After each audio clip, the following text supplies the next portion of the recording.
नमस्कार दोस्तों, स्वागत है आप सभी का आपके अपने YouTube चैनल उदय एजुकेशन में। साथियों, आज के इस वीडियो में मैं लेके आया हूँ प्री डीएलएड एग्ज़ाम यानी बीएसटीसी एग्ज़ाम 2020 और पीटीटी एग्ज़ाम 2020 के लिए राजस्थान सामान्य ज्ञान का मॉडल पेपर भाग संख्या 56। और दोस्तों, आज के इस भाग में रहेंगे कुल 25 अति महत्वपूर्ण प्रश्न जो कि आपके एग्ज़ाम की दृष्टि से काफ़ी इंपॉर्टेंट साबित होने वाले हैं। तो दोस्तों, आप सभी से निवेदन रहेगा इस वीडियो को आप अंत तक जरूर देखिएगा और बिल्कुल प्रत्येक प्रश्न को मैं व्याख्या सहित आपको बताने की कोशिश करूंगा। तो कई सारे साइड में भी प्रश्न आपके कवर होंगे। दोस्तों, मैं वीडियो की शुरुआत करूं उससे पहले आप सभी से एक निवेदन रहेगा, जब भी हम लाइव आते हैं तो उसकी सूचना आप तक बहुत कम पहुंच पाती है। इसका एक प्रमुख कारण है दोस्तों, जो आपने सब्सक्राइब किया है चैनल को, उसके पास में जो ऐसी घंटी बनी हुई है दोस्तों, उसके ऊपर आपने ऑन नहीं किया, यानी उसके ऊपर आपको क्लिक करना है। क्लिक करने के बाद में ऑल नोटिफिकेशन वाला है जो ऑप्शन ऊपर वाला, उसके ऊपर आपको क्लिक करना है। तब जाके हमारा जब भी कोई नया वीडियो आएगी तो उसकी सूचना आप तक पहुंचेगी और साथ ही जब भी हम लाइव आएंगे तो सबसे पहले आप तक सूचना पहुंचेगी। तो दोस्तों, एक बार आप सभी से निवेदन रहेगा, उस बेल आइकन है उसको आप ऑन जरूर कर लीजिएगा और दोस्तों वीडियो को भी लाइक कर दीजिएगा। चलिए, आज का पहला प्रश्न देखते हैं। काफ़ी इंपॉर्टेंट है कि राजस्थान की लंबाई एवं चौड़ाई के मध्य कितने किलोमीटर का अंतर है? 26, 69, 46 और 50। दोस्तों बताइएगा, अगर आपको आंसर आता है तो फटाफट आप सभी कमेंट कीजिएगा। बिल्कुल आपके लिए जो सेट बॉक्स है वो खुला है। तो दोस्तों 43 किलोमीटर का अंतर है और यहाँ पे दोस्तों 43 किलोमीटर हैं, वो आपके किसी भी ऑप्शन में नहीं है, थोड़ी सी मिस प्रिंटिंग हुई है। तो अपन ऑप्शन 3 को मानेंगे 43 किलोमीटर। दोस्तों मैं आपको बताना चाहूँगा राजस्थान की जो लंबाई है दोस्तों वो कितनी है।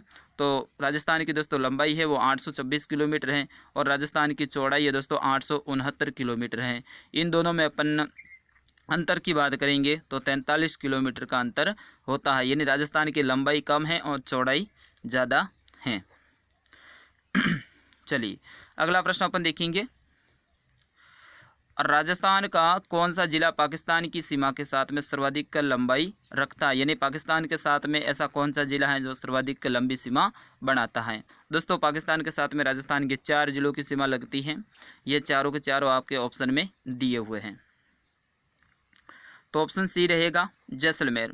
दोस्तों जैसलमेर है, ये पाकिस्तान के साथ में सर्वाधिक सीमा बनाता है, लगभग 466 किलोमीटर। और दोस्तों सबसे कम है दोस्तों वो बनाता है बीकानेर, लगभग 168 किलोमीटर है बीकानेर सीमा बनाता है और 466 है दोस्तों वो बनाता है अपना ये जैसलमेर। ठीक है दोस्तों, और पाकिस्तान के साथ में कुल अपने राजस्थान की सीमा है दोस्तों वो लगती है 1070 किलोमीटर और दोस्तों इस सीमा रेखा का नाम है रेड क्लिफ रेखा। चलिए अगला प्रश्न अपन देखेंगे। मध्यकाल में राजस्थान की पहली महिला महंत कौन सी थी, ये आपको बताना है। मध्यकाल की बात हो रही है, पहली महिला महंत। दोस्तों बताइएगा फटाफट। तीसरे प्रश्न का आंसर काफ़ी इंपॉर्टेंट प्रश्न है।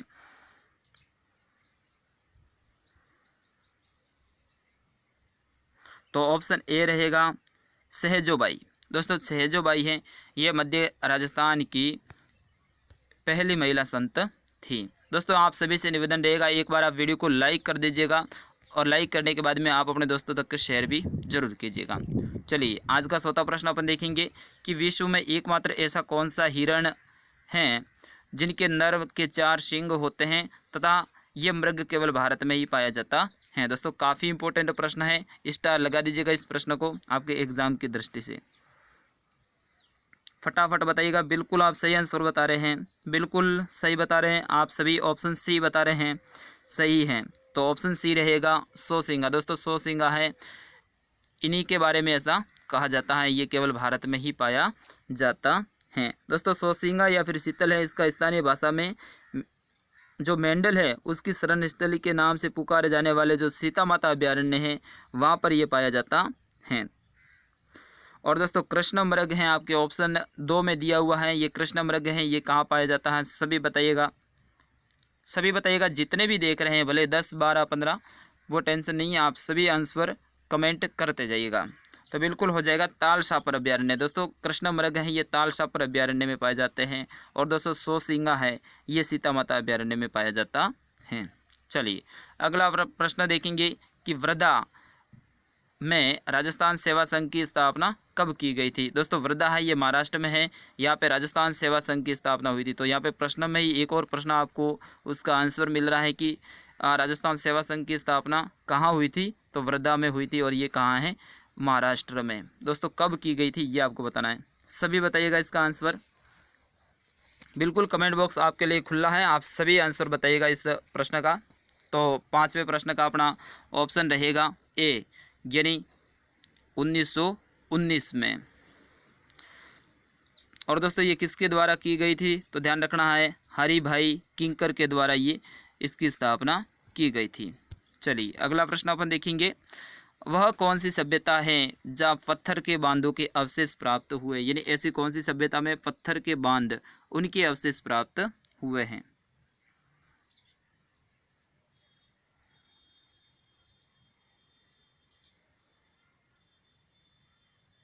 तो दोस्तों ऑप्शन ए रहेगा गणेश्वर सभ्यता। दोस्तों गणेश्वर सभ्यता है, यहाँ पे पत्थर के बांधों के अवशेष मिले हैं। और दोस्तों मैं आपको बताना चाहूँगा, गणेश्वर सभ्यता है इसकी खोज कब हुई थी? 1972 में हुई थी। रतन चंद्र जो अग्रवाल है उनके द्वारा सीकर जिले के जो नीम का थाना है उसके तहसील के पास में ही एक गांव है रेवासा गांव, जहाँ पे झीड़ माता का मंदिर है, वहाँ पर कांतली नदी के किनारे पे ये गणेश्वर सभ्यता खोजी गई थी। चलिए अगला प्रश्न अपन देखेंगे। किस शासक को उसकी सेवा से प्रसन्न होकर अकबर ने फरजद व राजा की उपाधि प्रदान की? दोस्तों बहुत इंपॉर्टेंट है, अकबर किससे खुश हुआ था और उसके बाद में उस जो शासक हैं उसको फरजद या फिर राजा की उपाधि प्रदान की थी? सातवें प्रश्न का आंसर दीजिएगा आप सभी।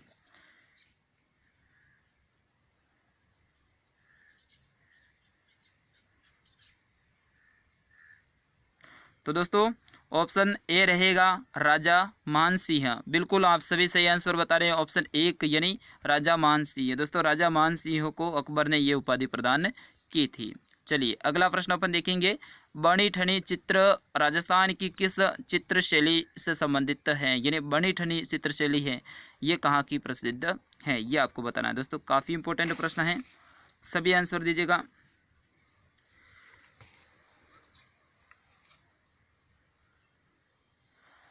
बिल्कुल बताइएगा, आप सभी बताइएगा।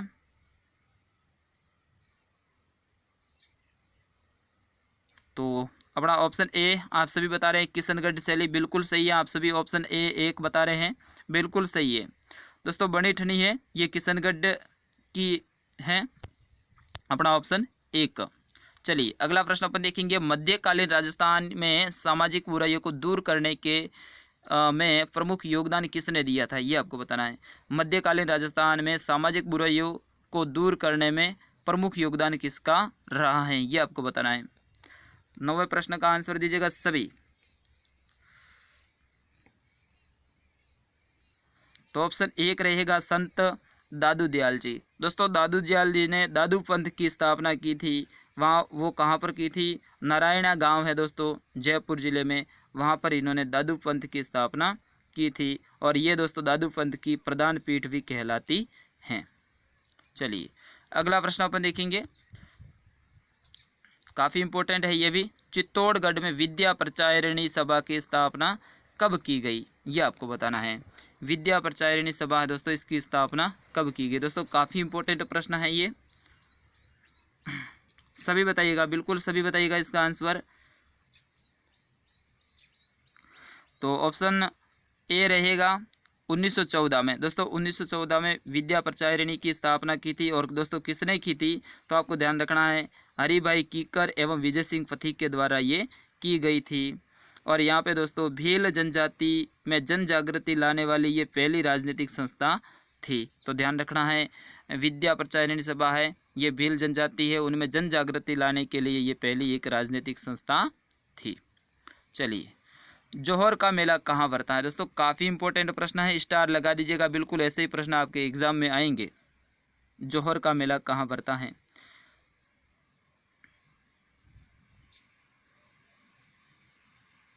तो ऑप्शन बी रहेगा अपना चित्तौड़गढ़। दोस्तों जोहर का मेला चित्तौड़गढ़ में भरता है। और दोस्तों कर्नल जेम्स टोड ने चित्तौड़गढ़ को जौहर नगरी भी कहा था। ठीक है ना, ये भी ध्यान रखना है। जौहर का मेला है दोस्तों, ये चित्तौड़गढ़ में भरता है और कर्नल जेम्स टोड ने चित्तौड़गढ़ को जौहर नगरी भी कहा था, तो ये भी आप ध्यान रखना है। और आदिवासियों में जौहर एक दूसरे को संबोधित करने का शब्द है, यानी अपन जैसे राम राम नमस्ते बोलते हैं, वैसे आदिवासियों में अपने जय जौहर बोला जाता है।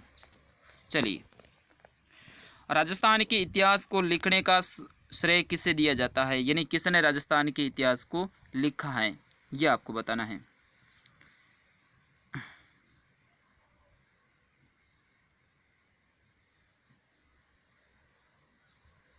तो इनमें से आपका सही उत्तर होगा मुहणोत नैणसी। दोस्तों, मुहणोत नैणसी को राजस्थान के इतिहास को लिखने का श्रेय दिया जाता है। और दोस्तों, मुहणोत नैणसी ने 2 प्रमुख ग्रंथ भी लिखे थे, आपको पता हो तो। एक तो था मुहणोत नैणसी ख्यात और दूसरा था मारवाड़ रा प्रगनारी विगत। ये 2 इन्होंने बहुत बड़े ग्रंथ लिखे थे। चलिए, अगला प्रश्न अपन देखेंगे। राजस्थान में पहली रेल बस सेवा कहाँ से प्रारंभ हुई? जो अभी जुड़े हैं उन सभी से निवेदन रहेगा, अभी तक आपने जो चैनल को सब्सक्राइब किया उसके पास में जो बेल आइकन है उसको ऑन नहीं किया तो सभी कर लीजिएगा। जब भी हमारा वीडियो आएगा तो उसकी सूचना सबसे पहले आप तक आएगी, जब भी हम लाइव आएंगे तो उसकी भी सूचना सबसे पहले आप तक आएगी। तो आप सभी से निवेदन रहेगा, बेल आइकन को आप ऑन जरूर कर लीजिएगा, भले ही वीडियो को लाइक करें या न करें। तो दोस्तों, 13वें प्रश्न का आंसर आप सभी दीजिएगा। तो ऑप्शन बी रहेगा मेड़ता सिटी। दोस्तों, राजस्थान की पहली रेल बस सेवा है वो मेड़ता सिटी से प्रारंभ हुई थी, ठीक है ना। और ये कब हुई थी? 2 अक्टूबर 1994 को।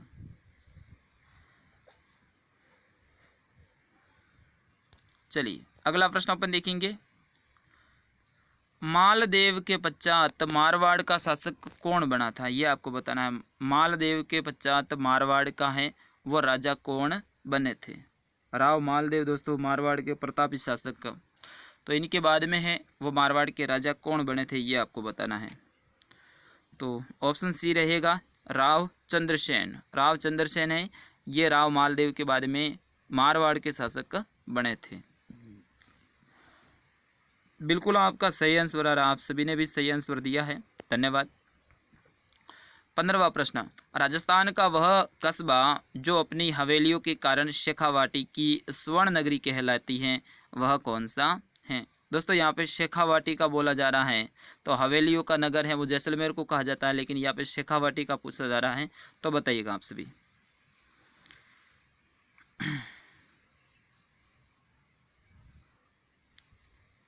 बिल्कुल नवलगढ़ हो जाएगा, ऑप्शन सी।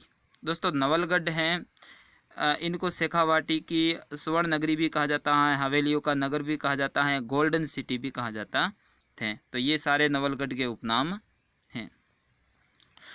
दोस्तों, अगला प्रश्न देखेंगे। राजस्थान में संभावित वाष्पन यानी वाष्पोत्सर्जन की वार्षिक दर सबसे अधिक व सबसे कम किन जिलों में पाई जाती है? जल वाष्प दोस्तों सबसे अधिक कहाँ पे हैं और सबसे कम कहाँ पे हैं, ये आपको बताना है। 16 का आंसर आप सभी दीजिएगा।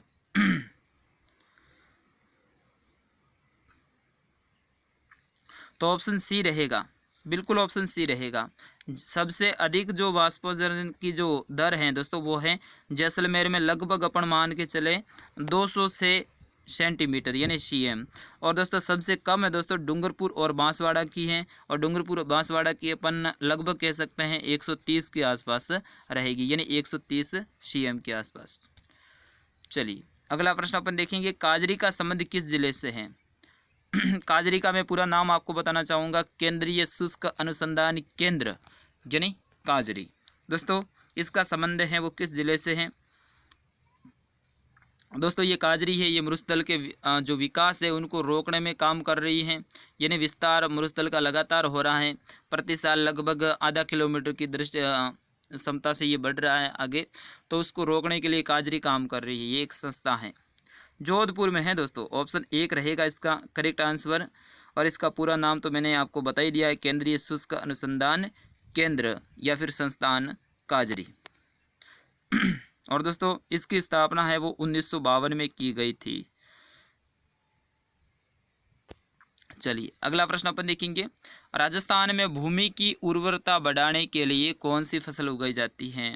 यानी भूमि में जो ताकत है दोस्तों वो कम हो जाती है। अब ताकत को बढ़ाने के लिए यानी उर्वरक जो क्षमता है वो बढ़ाने के लिए कौन सी फसल को बोई जाती है? सभी बताइएगा इसका आंसर दोस्तों, सभी बताइएगा। बिल्कुल आप सही बता रहे हैं। तो अपना हो जाएगा ऑप्शन सी। दोस्तों उड़द की फसल है, इसको उगाने से क्या होता है, ज़मीन के अंदर है दोस्तों वो नाइट्रोजन नाइट्रेट जो गैस हैं वो प्रचुर मात्रा में प्राप्त होती है। किससे? उड़द में। उड़द में क्या होता है दोस्तों, जड़ होती है ना, उसमें गांठें होती है और गांठे से दोस्तों ये नाइट्रेट हैं ये वहाँ पे उत्पन्न होता है अंदर, और वो ज़मीन के लिए बहुत ज़रूरी है फसल के लिए। और दोस्तों उड़द की जो जड़ों में जीवाणु पाए जाते हैं जो प्रकृति से प्राप्त नाइट्रोजन को नाइट्रेट में बदल देते हैं और जिससे भूमि की जो उर्वरा क्षमता है वो बढ़ जाती है। तो यही तो कारण है उड़द ग्वार वगैरह है ये फसल बोई जाती है। ग्वार भी दोस्तों बोए तो भी उसके बाद में अगर आप दूसरी फसल बोएंगे तो वो बढ़िया होगी। वही है नाइट्रोजन को नाइट्रेट में वो बदल देती है। चलिए हिंदू सुल्तान की उपाधि किस शासक द्वारा धारण की गई? दोस्तों 19 का आंसर दीजिएगा। बिल्कुल इजी सा प्रश्न है दोस्तों।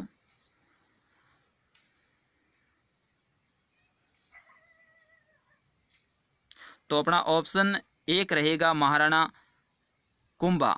और दोस्तों इनके बारे में अपन को जानकारी कहाँ से मिलती है तो आपको ध्यान रखना है इसके बारे में। कीर्ति स्तंभ है ना, कीर्ति स्तंभ प्रशस्ति, वहाँ से अपन को जानकारी मिलती है कि इनको हिंदू सुल्तान की उपाधि भी दी गई है। चलिए अगला प्रश्न अपन देखेंगे। बिल्कुल आप सभी के सही आंसर है, आप सभी कमेंट करते जाइएगा, ठीक है ना। आप सभी कमेंट करते जाइएगा। कमेंट करने से आपके जो अंदर हौसला है वो बढ़ेगा, तैयारी करने में और मन लगेगा। बाकी आप वीडियो देखेंगे तो इतना आपके दिमाग के ऊपर अंदर नहीं बैठेगा, लेकिन आप कमेंट करते जाएंगे तो आपको भी याद होगा कि नहीं नहीं अरे मैंने इसका ये गलत आंसर बता दिया, इसका ये होता है, तो दिमाग में जल्दी से फिट होता है। इसलिए मैं बोलता हूँ बार बार कि आप कमेंट करते जाइएगा।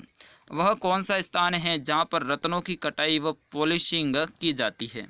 20 का आंसर दीजिएगा सभी। तो अपना ऑप्शन बी रहेगा जयपुर में, ठीक है ना। ऑप्शन बी रहेगा जयपुर में दोस्तों रत्नों की कटाई की जाती है और पॉलिशिंग की जाती है। वैसे अपन देखिए अपने ऑप्शन एक में है नागौर। तो दोस्तों नागौर से संबंधित नागौर में क्या होता है, जो लोहे के जो औजार होते हैं उनके निर्माण के लिए नागौर प्रसिद्ध हैं। तो लोह नगरी किसे कहा जाता है, तो भी अपने नागौर को ही कहा जाता है। बाकी फालना पाली की बात करेंगे अपन दोस्तों, तो फालना जो पाली है यहाँ पे सातों यानी अम्ब्रेला के लिए ये जाना जाता है। सतरी होती है ना, उनको बनाने के लिए ये फालना जाना जाता है। अगला प्रश्न अपन देखेंगे, घना क्यों प्रसिद्ध है? घना जो गांव है ये क्यों प्रसिद्ध है? बाघों के लिए, पक्षियों के लिए, पशुओं के लिए या फिर तीतरों के लिए? 21 का आंसर। बिल्कुल घना पक्षी विहार आपने नाम सुना होगा, तो पक्षियों के लिए प्रसिद्ध है। विहार का मतलब होता है जहाँ पे रहने का स्थान हो, तो घना ये पक्षियों के विहार के लिए प्रसिद्ध है। तो अपना ऑप्शन बी रहेगा इसका करेक्ट आंसर। और दोस्तों ये कहाँ पर स्थित है? भरतपुर जिले में स्थित है। और दोस्तों यहाँ का जो मुख्य आकर्षण क्या है आप सभी बताइएगा, घना पक्षी विहार में मुख्य आकर्षण क्या है? दोस्तों यहाँ पे कुर्जा नामक जो पक्षी हैं वो साइबेरियन सारस, ये यहाँ पे बहुत अधिक मात्रा में आते हैं और इसके लिए ये प्रसिद्ध हैं। और दोस्तों इसे है पक्षियों का स्वर्ग भी कहा जाता है। तो प्रश्न ऐसा आ सकता है किस अभयारण्य को पक्षियों का स्वर्ग कहा जाता है? तो घना पक्षी विहार को। चलिए अगला प्रश्न अपन देखेंगे, हवेली संगीत शैली का संबंध किस शैली से है? 22 का आंसर आप सभी बताइएगा।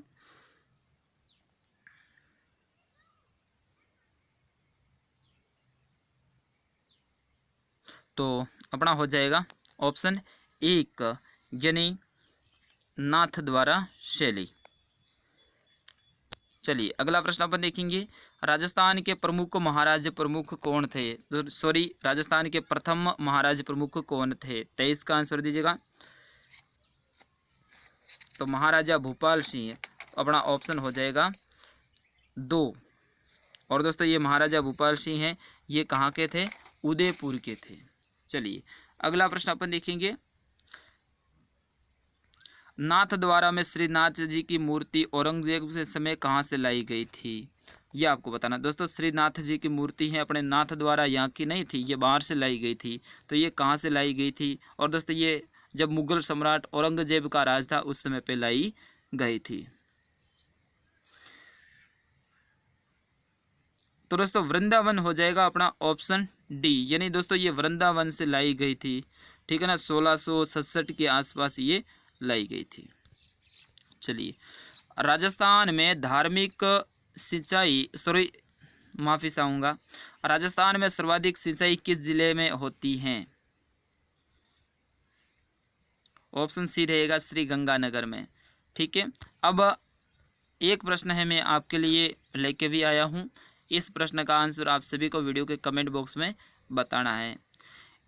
इनमें से किस जिले में चावल का उत्पादन होता है? आप सभी को बताना है चावल का उत्पादन दोस्तों कहाँ होता है, किस ज़िले में होता है, यह आप सभी को बताना है वीडियो के कमेंट बॉक्स में। और दोस्तों इसका आंसर है मैं अगले वीडियो में ज़रूर दूंगा। और दोस्तों अगला वीडियो भी रात को 9:30 बजे आएगा, तो वो भी आप सभी ज़रूर देखिएगा। तब तक के लिए मुझे आज्ञा दीजिए। वंदे मातरम। आप इस वीडियो को शेयर भी ज़रूर करेंगे। जय हिंद।